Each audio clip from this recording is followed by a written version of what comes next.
Salah Abdeslam qui sera interrogé le 20 mai prochain par les juges. Il est le seul membre encore en vie du commando soupçonné d'avoir perpétré les attentats du 13 novembre dernier à Paris. Son portrait par Florent Rodeau.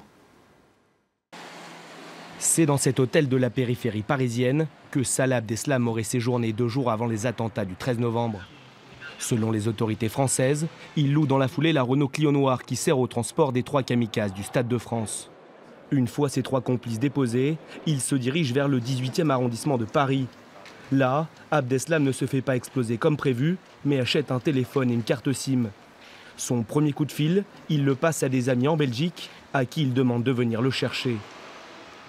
Salah Abdeslam se rend ensuite dans le sud de Paris, plus précisément à Montrouge, où il abandonne son gilet explosif près d'une poubelle. Ses amis le récupèrent pour l'amener en Belgique, mais sur leur trajet, ils subissent un contrôle policier.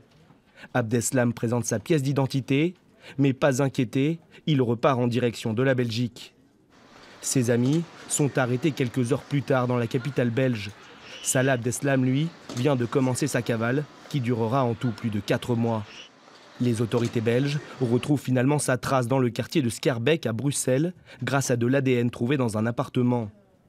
Les enquêteurs en sont désormais sûrs, le logisticien présumé des attentats de Paris est toujours en Europe. En tout, ce sont quelques 100 maisons et appartements qui seront perquisitionnés les semaines suivantes dans plusieurs quartiers de Bruxelles. La cavale de Salah Abdeslam s'achève le 18 mars dernier, lorsqu'il est interpellé dans son quartier de Molenbeek.